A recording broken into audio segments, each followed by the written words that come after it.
All right, so I'm making a video in physiology, all right, on osmolarity, concentration, and around the tonicity. So I'm going to explain it's part of basic physiology, by the way. So just to try and define the differences between osmolarity, and remember there's also what you call osmolality. Okay, there's also a term called the osmolality, like this, with L.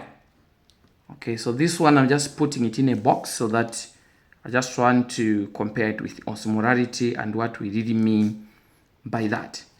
So when you say osmolality with the L there, it's referring to the amount of dissolved solutes.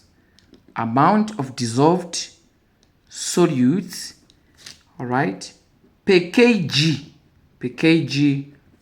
of water. All right, so if you put, let's say, salt or sugar, those are the dissolved solutes, into water, per kg of water, how much of those solutes are dissolved is what we refer to as osmolality with L. Then osmolarity with the R there. Okay, it's similar definition to say it's the amount of dissolved solutes per liter. Now this is per liter of water. So you can put the same sugar, the same salt in 1 liter. Now here it is measured as in liters of water. Then this one is per kg of water. But then to show you that we are literally talking about one and the same thing is that 1 kg of water, okay, is basically equal to 1 liter of water. So it means that if you are measuring the amount of dissolved solutes per kg, it will give you the similar value as the amount of dissolved solutes per liter, because 1 liter is equal to 1 kg. So it's just the units that are basically that differ. So that's what we mean by osmolarity and osmolality. Okay, basically. The general term we use is concentration. Okay, concentration is just a general term that really we use in conjunction with the term tonicity. Okay, tonicity is the measure of concentration. Concentration is about how much of a particular substance is in a particular solution. Okay, it's simply talking about dissolved solutes in a solution. That's what concentration is. So you can be given any solution there. Mostly the solvent we are talking about there is water. So this water can either be you can put salt or you can put sugar. Then you calculate how much of that solute is dissolved in water. You obtain your concentration. So concentration is more like an overview term that kind of cover up for both osmolarity and the osmolarity. Though when you use the term concentration, it is used in conjunction with the term tonicity, of which tonicity is the measure of concentration. So tonicity is the measure of concentration, which is ability of a solution, okay, ability of a solution to attract water. Now, when you make a solution, okay, there are some solutes you've put in that solution, all right, such as salt, such as sugar. Those are osmotically active solutes.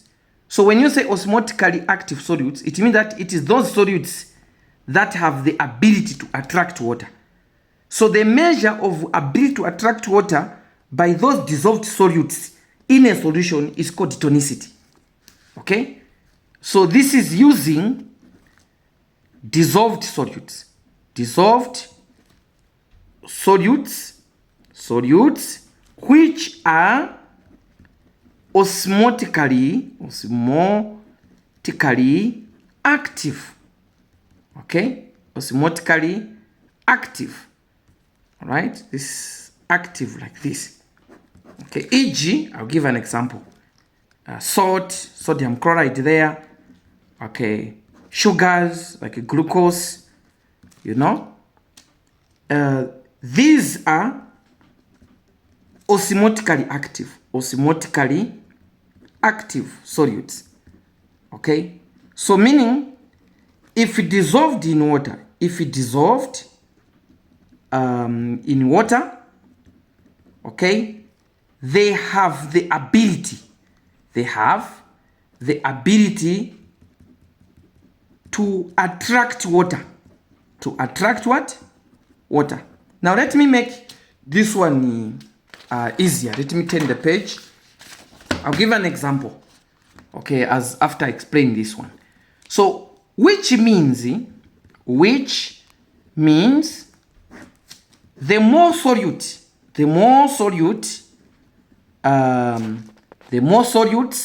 are dissolved in a particular solution,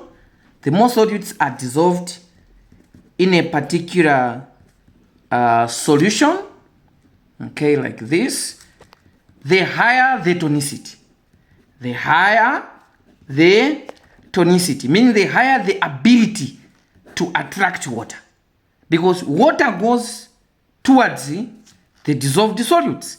So if a particular solution has got more solutes that are osmotically active, that solution has a higher ability to attract water. Okay, that is what we call the measure of tonicity. I'm just trying to expand what we mean by tonicity. I'll give an example. Let's say you have two regions, all right? You've got two regions or two solutions like this, all right? Just trying to make it easier. So there's solution A and solution B, okay? So remember, tonicity is the measure of concentration, basically. Since tonicity is the measure of concentration, it means that it is the concentration that determines tonicity. I'll say that one again. Concentration determines tonicity, okay? Which means more concentration is associated with more tonicity. More tonicity means higher ability to attract water. So if you have solution A and solution B, let's say I put 1 liter in solution A and solution B also contain 1 liter. But then in solution A, I put, let's say, 20 spoons of sugar in solution A. Then in solution B, I put, let's say, 10 spoons of sugar. All right? So now, if we look at the two solutions that are there, all right? If I ask you to say which of the two solutions is more concentrated, the solution with the more solutes. So we know that solution A here has more solute. Since it has more solute, this is more solute concentration. Okay? It is more concentrated as compared to B. So B has less solute concentration. So if we look at which of the two solutions has more free water, okay, more free water is in solution B. So, but more free water is in solution B. In solution A, there's less free water. Now, since solution A contains a lot of solute concentration, all right, since solution A has more solute concentration, Okay, what does that mean? It means that it has higher tonicity. Higher tonicity means it has higher ability to attract water. So if, assuming the barrier between A and B was a semi-permeable membrane, assuming this membrane was permeable to water, okay, permeable, semi-permeable membrane in the middle there, okay, in which direction water move? In which direction water move? Water will go to where it is being attracted more, okay? So it will move from solution B to solution A, because solution A has a higher osmotically active solutes that attract water. So solution A has more tonicity. So it will attract water from solution B. So water move from solution B to solution A. All right? So this is called tonicity. So tonicity, therefore, tonicity itself also measures the mechanism, measures or explains, I can even use the term, measures or explains the mechanism of osmosis. So basically what we are looking at, which I wanted to drive at, is to look at the mechanism of what? Osmosis. Okay, which I'm going to explain. Since osmosis is explained by tonicity. Tonicity is the ability of osmotically active solutes to attract water or to absorb water. So a solution with more osmotically active solutes, like solution A here, has more osmotically active solutes, meaning it has less free water, as compared to B, which has less osmotically active solutes but more free water. So solution A will attract water towards itself. What really attracts water are those osmotically active solutes that are dissolved in solution A. They are the ones that attract water, like salt, glucose. Okay, these poor water, they attract water.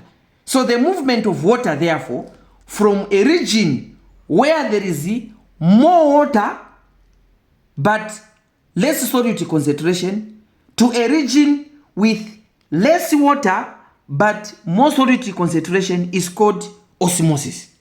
That's what basically osmosis is. So let me get a new page there so that I can explain what osmosis is. So osmosis,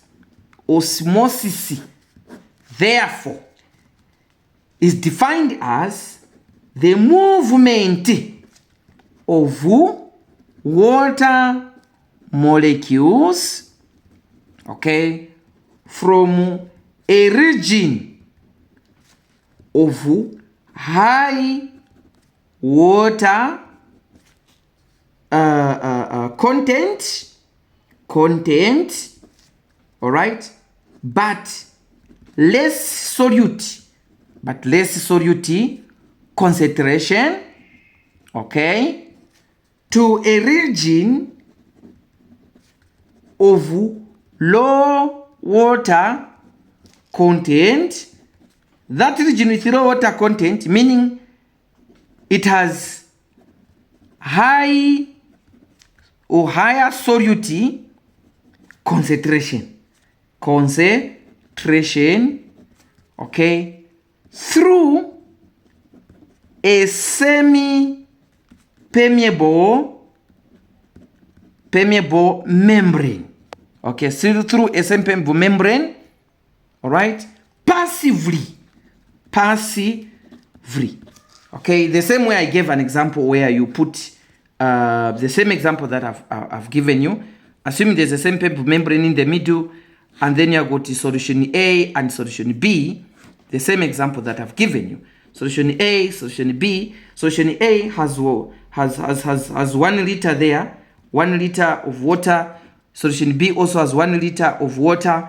But then if you look at solution A, I can put 20 spoons of sugar, 20 spoons of sugar. While in solution B, I put 10 spoons of sugar. I can put sugar or salt, whichever. I'm just giving an example. All right. So it means that solution A has more solubility concentration, okay, but less free water. Okay. This means that it has higher tonicity. Higher tonicity. While if you look at solution B, it has less solubility concentration, but more free water. So osmosis, therefore, since osmosis is the movement of water molecules from a region where there is more free water to a region where there is less free water. So the region where there is more water concentration has less solubility concentration, to a region where there is more solubility concentration but less water concentration. So through this semi-permeable membrane, permeable membrane, so, or a selective membrane. So the water moves from solution B to solution A. That movement is called osmosis. Now it sounds like it is just water flowing from B to A. All right. What really pulls water from B to A are the dissolved solutes in A. Okay. Osmotically active solutes.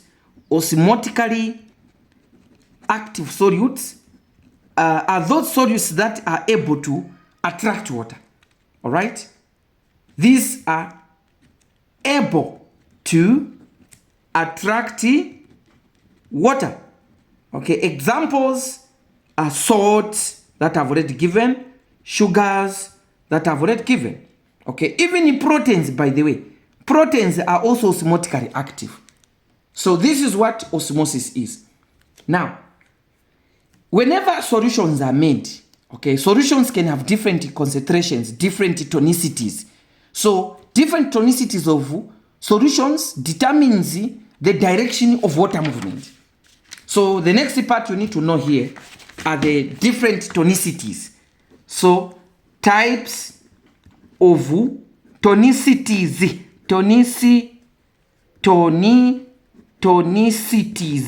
Tonicities.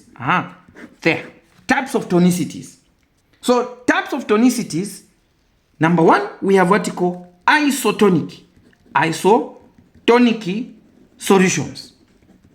Okay, sometimes you can say types of solutions. The types of solutions there is in terms of tonicities, by the way. Okay, so there's what you call isotonic solution. I'm going to explain it. Then there's what you call hypertonic solution. There. And then there's what you call hypotonic solution there. Hypotonic solution. Now these solutions are the major solutions that you need to understand because they determine the direction of water movement. That's what you mean. So now, I'm going to explain these solutions one by one.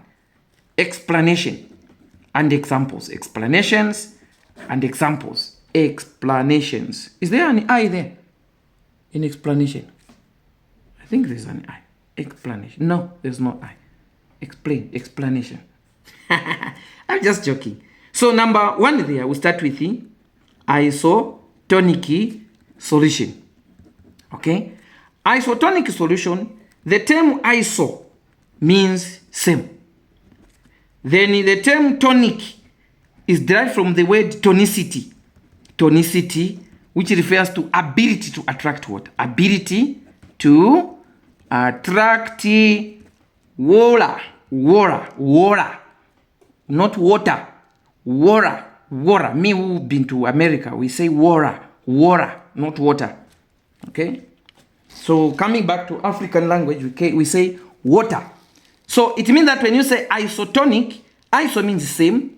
Tonicity is where the term tonic is derived from. So meaning ability to attract water. So here, this is in comparison. So if you compare two or more solutions, all right, those solutions, if those solutions have the same concentration, same tonicity, those solutions are called isotonic. So this is in comparison between 2 or more solutions. Okay? If 2 or more solutions, okay, have a similar, okay, concentration, or have similar concentration or tonicity, then those solutions are called isotonic solutions. Isotonic. This is, you call them isotonic in comparison to another one. That's what basically we mean. However, in the language of physiology, we have certain solutions that are purely isotonic. They are considered to be isotonic. All right? When you say they have similar concentration, we are not saying you can make any concentrations and compare the two to say they are isotonic. In physiology, they are what you call physiologically proven solutions that are isotonic. Okay? The best or the pure, or let me say, examples of solutions that are isotonic. The best solution which is isotonic is normal saline. Normal saline, which is 0.9% sodium chloride. So you put 0.9% salt. Sodium chloride is salt. You put it into water, you make normal saline. So normal saline, this is a pure isotonic solution. Okay? Now remember that 0.9% sodium chloride, which is normal saline, has same concentration as plasma. Same concentration as the intracellular compartment cells. This means that sodium chloride, plasma cells are isotonic. They are isotonic of each other. Isotonic of each other. Meaning the concentration of sodium chloride, 0.9%, is equal to the concentration of plasma, equal to the concentration of cells. Even though the compositions are different, it's about the overall concentrations. We are not saying cells contain 0.9% sodium chloride. No, the composition of the cells is different from the composition that you find in plasma. Okay? Different from the composition of sodium chloride, 0.9%. But the totality of the ability to attract water, the tonicities, are equal. So such solutions are called isotonic solutions of each other. So now, what do you think will happen now? Okay, having explained isotonic solutions there, continuation there. If I say 0.9% sodium chloride has same concentration as the cells, and this have same concentration as plasma. So assuming I get, here's a blood vessel, all right, this is blood vessel, all right, like this. So assuming I infuse 0.9% sodium chloride like this, okay, into plasma. Now remember that plasma contain cells. Let's say these are red blood cells. All right? Plasma contains cells. And I've put isotonic solution. There may be IV fluid. I put IV fluid, which is isotonic, normal saline. Okay, this is normal saline infusion, which is 0.9%. Now, since I'm injecting and infusing 0.9% normal saline here is isotonic. Isotonic to plasma and isotonic to cells. So meaning these environments, when you put normal saline into blood, there will be no change in plasma concentration. I hope you get that one. So the result is that, number one, no change to plasma concentration. Why would there be no change in plasma concentration? Because normal saline has the same concentration as plasma. So it's like you are putting things that are equal concentration. All you do is just to expand the plasma volume, but the concentration will not change. All right? The other thing that will happen, that there will be no net movement. No net movement of water between plasma or normal saline there, between plasma or normal saline that you've infused into plasma, okay, there'll be no net movement of water between plasma, which is normal saline, and cells. So water won't move into cells, neither will water move from the cells into plasma. Why? Because the cells there have got the same ability to attract water as the saline that is in the plasma. So the two have the same ability. So the net movement of water becomes 0.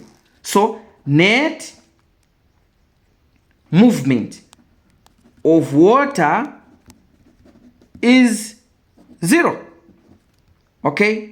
So maybe I shouldn't use, instead of saying no net movement, I can say net movement of water between plasma and cells is equals to 0. 0 net movement. So meaning because cells have the same ability to attract water as the plasma and as the normal saline.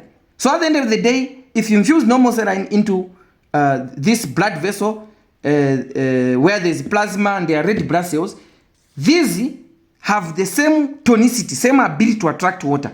So water will remain in the plasma compartment and won't move into the cells. Neither water move from the cells into plasma because these have the same concentrations. So that's what happens when you put cells in isotonic solutions. Because isotonic solution like normal saline 0.9% has the same concentration as the cells. So the net movement of water is 0. Okay, so you should get that one. That's why most of the isotonic solutions tend to be plasma expanders. Okay, these are plasma expanders. You can actually use them to, to increase the plasma volume in cases of, let's say, plasma volume reduction. Maybe in patients with severe dehydration, or you maybe from lack of drinking water, maybe from vomiting, diarrhea, you can use isotonic solutions. Okay, Ringer's lactate also behaves like isotonic. Ringer's lactate behaves like isotonic. All right, so it's just the composition that are different. Remember, Ringer's lactate contain a bit of more potassium. All right, and in normal saline is more of sodium. So the two depends with which ions you want to actually replace. You can choose which solution. All right. The next tonicity there that we are going to look at. So this was tonicity number 1. Okay, which is isotonic. Number 2, I'm going to hypertonic solution. So I'll put this one aside. So I'll come to hypertonic solution. So number 2 there, solution is hypertonic solutions. Hypertonic solutions. So hypertonic solutions, these are solutions that are more concentrated as compared to the standard. More concentrated as compared to the standard 0.9% sodium chloride. The standard normal saline is the normal saline. This one is the standard isotonic solutions. So any solution that is more concentrated than that is called hypertonic. Example, any solutions containing more than 0.9% sodium chloride, okay, is called hypertonic solutions. Let me give an example. The ones we use usually is, let's say 3% saline. 3% saline is hypertonic. Means there's 3% of sodium chloride instead of 0.9. So this is hypertonic solutions. You can talk about mannitol, is also hypertonic. Etc. There are many hypertonic solutions. You can even make 1.8%, 2%, 2.5%. As long as it's more than 0.9%, it will be hypertonic. Okay. Other hypertonic solutions are like 50% dextrose, 10% dextrose, 10% and above dextrose. It's also hypertonic. Okay. But this is in comparison to the standard isotonic solution like normal saline. Okay. So what do you think will happen if you have got a blood vessel there? All right. And then, these blood vessels contain cells. Let's say the red blood cells that are there. Then someone infuse liters and liters of 3% sodium chloride, which is hypertonic. So this is hypertonic IV fluid infusion. So infusion of hypertonic fluid. Okay, let me just a minute. Okay, so now if you infuse hypertonic solution, okay, let's say IV fluid hypertonic solution infused into the red blood cells, or into the solution that contain red blood cells, sorry, which is like into plasma, okay, into plasma. So what do you think will happen? This solution will make plasma to be hypertonic. Okay, this solution makes plasma to be hypertonic. So if plasma becomes hypertonic, it means that now in this plasma, you have less free water, okay, but more solute concentration, which means because of the hypertonic solution in the plasma, plasma becomes more hypertonic. It will have more tonicity, more ability to attract water. As a result, water will move from the red blood cells into plasma, like this. So water moves from the RAAS into plasma where the hypertonic solution is. So what will happen to the red blood cells? The red blood cells are going to shrink. Okay, they are going to shrink. You see what happens? It can be another. I'm just using red blood cells as an example. If you put saline there, okay, hypertonic saline, the red blood cells are going to shrink. But you can use a similar application, for example, in the administration of mannitol, which is hypertonic. For example, in patients with severe head injury where they have cerebral edema or increase intracranial pressure, you can actually use mannitol, which is hypertonic, to reduce the cerebral edema and also to reduce CSF synthesis. Remember that hypertonic solutions actually reduce the rate of ependymal cell synthesis of cerebral spinal fluid. So that way you are going to reduce intracranial pressure and also help to reduce the cerebral edema. Why? Because they cause the similar mechanism. So that's how hypertonic solutions are. So when do you use hypertonic solutions? I've given an example of mannitol. What about 3% saline, which we usually use? You can make another solution which is hypertonic as long as it's above 0.9%, depending with the aim that you want to do. But 3% saline is usually given because it contains a lot of sodium.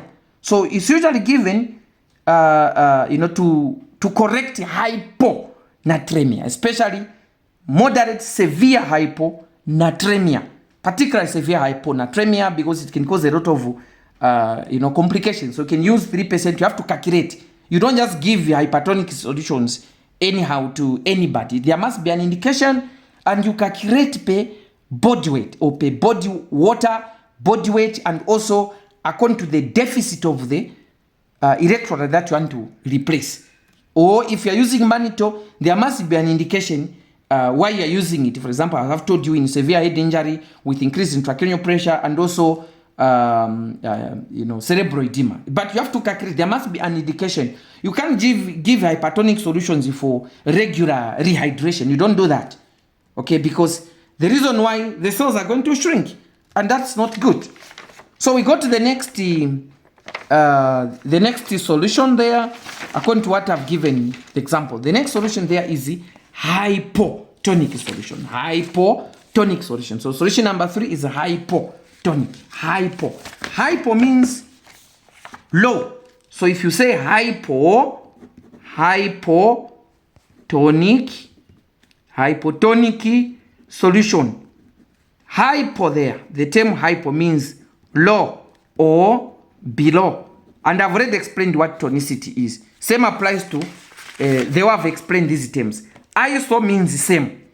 So as two or more solutions is similar concentration, again the standard normal saline in the physiological language, all right, is isotonic. Hyper there means more, okay, meaning it has more concentration. Hypo means less concentrated. So here when you say hypo is less concentrated, hyper more, iso same. This is physiologically in relationship to the standard isotonic solution, which is normal saline. So any solution which has less concentration,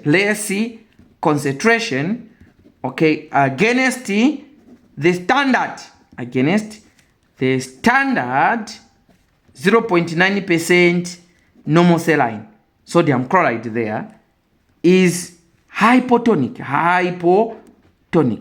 okay, hypotonic solutions. E.g., you can actually dilute the 0.9% normal saline. You can dilute it.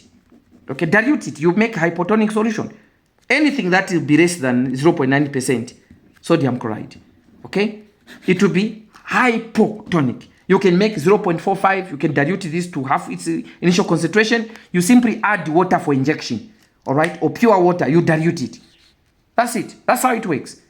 Other hypotonic solutions, there are certain solutions, of course, that physiologically behave like hypotonic, but when you mix them, they don't look hypotonic. Okay, for example, if you put, let's say, 5% dextrose in pure water, all right, it appears as if it is more concentrated, but then when you actually, infuse it as IV fluid into a person, okay, when it is in the blood, that glucose or that dextrose, get metabolized quickly, so the solution becomes hypotonic. So you should be able to actually correlate. So same example, if you put hypotonic solution, this is hypotonic solution, hypotonic solution, okay, hypotonic solution infusion, okay, I'm just using the term infusion there, into plasma, all right, and then there are red blood cells there in plasma. So if you put hypotonic solution, it will dilute the plasma. It will dilute plasma. So plasma becomes hypotonic. Hypotonic. Now remember that water moves from where there is more water to where there is less water. So in this scenario, it will appear like plasma has more water, more free water as compared to the red blood cells. Because now plasma contains less concentrated solution as compared to the red blood cells. So water will move from plasma into red blood cells. This is the movement of water. The net movement of water is from plasma into red blood cells. So what will happen to the red blood cells? The red blood cells here are going to swell. So they will swell, okay, or they become edematous. Complication of that, it will lead to hemolysis. Okay, have you seen what we are talking about? So whenever we are talking about solutions, we are trying to explain the same mechanisms of osmosis. Okay, so just to wrap it up, I talked about isotonic solution, hypertonic solutions, etc. I started with the isotonic solution. If you look at isotonic solution, when you put isotonic solution, all right, or you put cells in isotonic solutions, that isotonic solution contain similar concentration of solutes, okay, and also the tonicity, they are the same. So the net movement of water becomes 0. But when you put cells in a hypertonic solution, that hypertonic solution has less free water. So water moves from high water content to a region of low water content. That's why under hypertonic, water moves from the cells into plasma, because now in comparison to the plasma, there's more water in the cells, all right, than plasma. Not total water. We're talking about free water in relation to the concentration of the solutes. So that movement of water from the cells into plasma in a hypertonic solution causes the cells to shrink. That's another osmosis. Okay. In hypotonic, okay, the plasma, when you put hypotonic solution as may say IV fluid into blood becomes diluted, it becomes hypotonic. Means it has now more water as compared to the red blood cells. So water moves from the plasma where there's hypotonicity to the red blood cells, okay, by osmosis. So this is how osmosis works. So you should take note of that. Okay, take note of that. Okay, other solutions that may behave, hypotonically. Remember, I've told you, like, for example, you put, let's say, 5 or less than 5% dextrose in pure water. That dextrose gets metabolized quickly, and the solution behaves like hypotonic, particularly in the body. Okay. Then there are other solutions that you, for example, if I say you put 5% dextrose in 0.9% normal saline. Okay. Initially, this solution appears hypertonic, but in the body it behaves isotonically. It behaves isotonically. isotonically. Why does it behave isotonically? It's because the dextrose get metabolized quickly in the body. So what will remain is just the isotonic fluid, which is normal saline. So you can apply this in many ways, and you should take note of that. So please take note of that. So when you talk about tonicity, that's what we mean. But now, what determines tonicity in the body? What determines tonicity physiologically in the body? Physiologically in the body. So what determines tonicity in the body? In the cells is mostly potassium in the intracellular fluid compartment. It's potassium. Okay. Extracellularly in the extracellular fluid compartment is mainly sodium. Sodium is the major substance that determines tonicity. Determines tonicity, all right, tonicity in the extracellular compartment. Potassium is the major ion that determines tonicity in the cells. But remember that the tonicity of the cells is equal to tonicity of the extracellular compartment. Normally, intracellular fluid compartment has same tonicity as extracellular fluid compartment. Okay, same tonicity as 0.9% sodium chloride. So these tend to be isotonic of each other. Compositions are different, but tonicity same. Does that make sense? So this is what you should remember that. Additionally, if you look at plasma, remember that extracellularly you also find proteins. Okay, proteins, these contribute because proteins attract water. Proteins attract water too.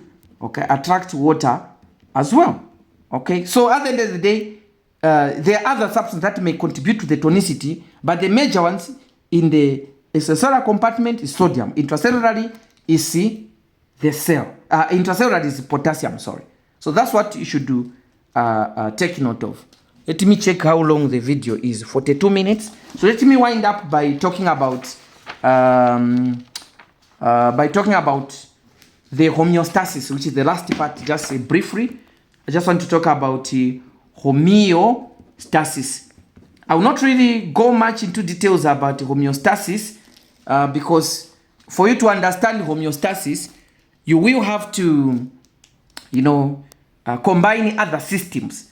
I'll talk about homeostasis because it's in relationship to, what you're talking about water balance, water movements, electrolytes, etc. You can also talk about homeostasis. So homeostasis is a term that describes the mechanism by which the body maintains normal or constant range of internal body environment. Okay, we call that environment, we call that homeostasis. It can be water concentration, it can be water levels, electrolytes, okay, nutritions, etc. Nutritions, pH, etc. There's a way the body manages to maintain water levels, electrolyte levels, nutrient levels, pH levels. So it maintains the body in a particular constant range of internal environment. We call that homeostasis. There are many organs that are involved in homeostasis, in achieving homeostasis. Okay, there's nervous system, all right, it's involved in homeostasis. Okay, under the nervous system there, it will have to be application, okay? The brain there is involved, okay, in homeostasis, depending with what you want to talk about. For both water, electrolytes particularly, the nervous system is involved, okay? Endocrine system, we talk about endocrine system, for example, hypothalamus. Hypothalamus is involved, pituitary gland is involved. You can talk about, adrenal glands. Adrenal glands are involved in homeostasis. Thyroid glands are involved in homeostasis, etc. Okay, what else? Kidneys. You can talk about kidneys. Okay, they are involved in homeostasis, including blood pressure, by the way, there. Blood pressure, temperature, all these are actually involved in homeostasis. They are part of homeostatic mechanisms. So kidneys, they are involved in maintaining water, electrolytes, electrolytes, water, electrolyte levels, blood pressure, etc. Most of these they do through this, what you call the RAAS system. So RAAS system is renin, angiotensin, aldosterone system. Most of this is involved in maintaining electrolytes and water and even blood pressure balance. It's through the RAAS system. So I'll just give an example there of the RAAS system so that, and I end this video. I'll not really talk much about, because I can't explain everything about how the nervous system, endocrine, blood pressure, it is, and kidneys, sorry, including the skin there, skin, cardiovascular system. There are many organs that are involved, and many organs and systems that are involved in maintaining homeostasis. So it's a very wide topic of which you need to narrow down to particular homeostatic environments that you want to explain. So for example, I just want to say something about the RAAS system. RAAS stands for renin, angiotensin, aldosterone system. Okay, so this system tend to get activated, okay, when someone is dehydrated, get activated, the RAAS system get activated in dehydration, all right, when the blood pressure is low, okay, for example, in hypotension or in shock, all right, the RAAS system get activated. Why? Because how? Okay, it's through what you call juxtaglomerular apparatus. Juxtaglomerular apparatus are found in the kidneys, okay, which contain macular denser cells. So the macular denser cells, all right, are able to sense imbalance in water concentration, okay, of plasma, okay, can also detect even solute concentration like sodium chloride, solutes, etc. So when someone is dehydrated or the blood pressure is low or something, okay, the macular denser cells that are part of the juxtaglomerular apparatus, they detect that, okay, and this subsequently leads to the production of renin. So renin will increase. This subsequently leads to an increase in the production of renin from the kidneys, okay, from kidneys, okay. Then this will lead to the increase in the production of angiotensinogen, angiotensinogen from the liver. So when this happens, angiotensinogen get converted into angiotensin 1, using renin. So the same renin from the kidneys will convert angiotensinogen into angiotensin 1. Then angiotensin 1 get converted into angiotensin 2. This occurs in the lungs using angiotensin converting enzyme. Now it is the effects of angiotensin 2 that will lead to subsequent mechanism that will help to maintain electrolyte balance, water balance, including blood pressure. It is this mechanism. Why? Because angiotensin 2 subsequently will increase ADH, antidiuretic hormone. It will increase aldosterone. It will also have an effect on the kidneys. It will have an effect on cardiovascular, CVS. So there are many effects that angiotensin 2 is going to have. So ADH there is antidiuretic hormone. So antidiuretic hormone, okay, is produced or synthesized, that means the term, is synthesized in the hypothalamus. Okay, synthesized in the hypothalamus, but storage, okay, is in the posterior pituitary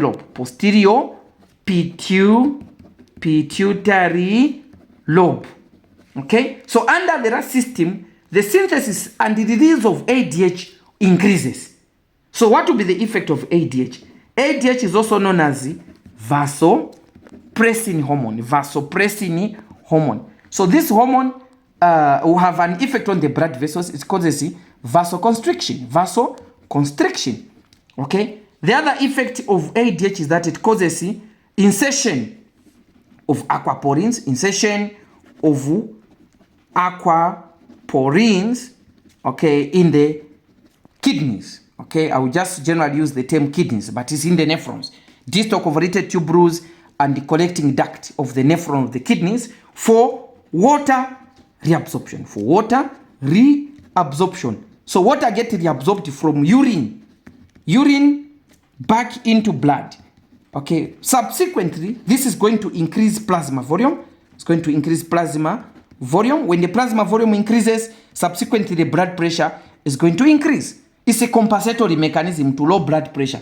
Okay, and at the same time, since it's also a vasoconstrictor, it increases peripheral resistance. It also increases peripheral resistance, and this will increase the blood pressure because blood pressure is equal to cardiac output times peripheral resistance. So that water reabsorption helps to maintain the water levels. Okay, that's how it works. That's how it's one of the ways that homeostasis is achieved. The other mechanism that ADH can also actually stimulate thirsty centers. So thirsty centers in the hypothalamus, okay, get stimulated. Okay, they are what you call osmoreceptors. They are osmoreceptors. So these osmoreceptors get stimulated under the influence of the RAAS system. So this gives you the urge to drink water. So the urge to drink water increases. As a result, as you drink water, you are trying to maintain the water levels and therefore maintaining plasma concentration. It's part of homeostasis. Okay. Then the other effect of the RAAS system will be an increase in aldosterone levels, just as I've mentioned. Okay. Aldosterone, which is the last part I'm explaining here, okay, is going to increase under the influence of the RAAS system. It's a mineral corticoid. This is a mineral corticoid. Okay, from adrenal cortex. Adrenal cortex. Okay, adrenal cortex. The glomerulosa zone of the adrenal glands. The adrenal cortex contain glomerulosa zone, vascularis or vasculator zone, then reticularis zone. Okay, so from the glomerulosa zone, that's where the aldosterone comes from. So that aldosterone, actually, the function of aldosterone is to retain salt. Retains salt, which is sodium chloride. Okay, in the kidneys. Okay, in the kidneys. Okay, from kidneys, from urine into blood. Now remember that the effect of that osmotically, water follows.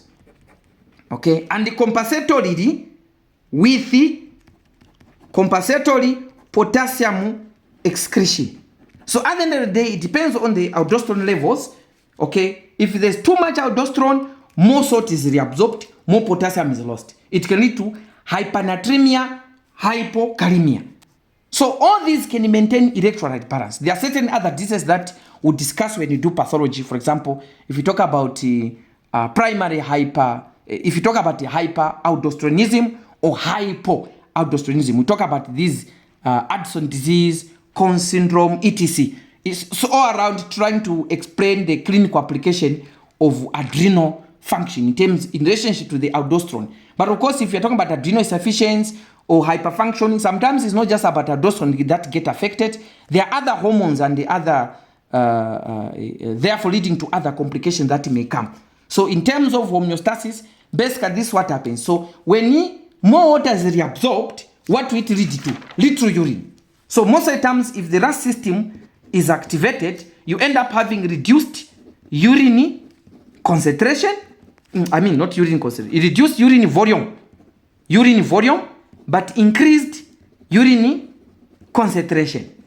Okay, this is what happens when the RAAS system is. So people with where the RAAS system is activated, depending with the how much of it is activated, they actually pass very little urine.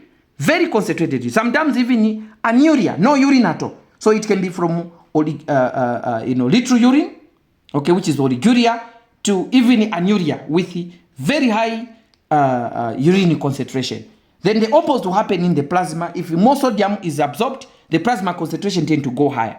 Okay, if the concentration goes higher, again, there are certain complications that may come or that may result from there. If the ADH absorbs more water, the plasma concentration is going to reduce. But again, there are certain conditions like diabetes insipidus,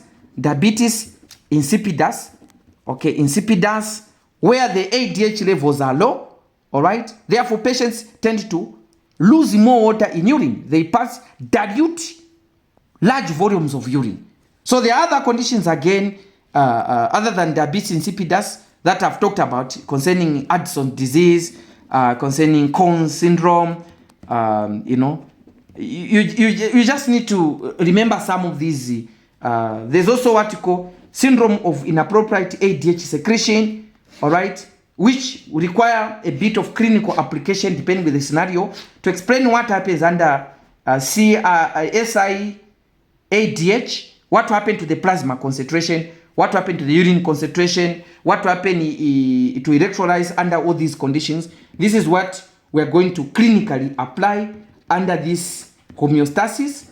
And also you can use the same RAAS system to explain how the blood pressure changes actually happens during certain conditions. So we are going to end here. We end here. So this was a summary on osmolarity. We talked about osmolarity and osmolality, tonicity, osmosis in this video with a bit of explanation on homeostasis. So we end here. This is Perfect Muleya, Dr. Perfect Muleya.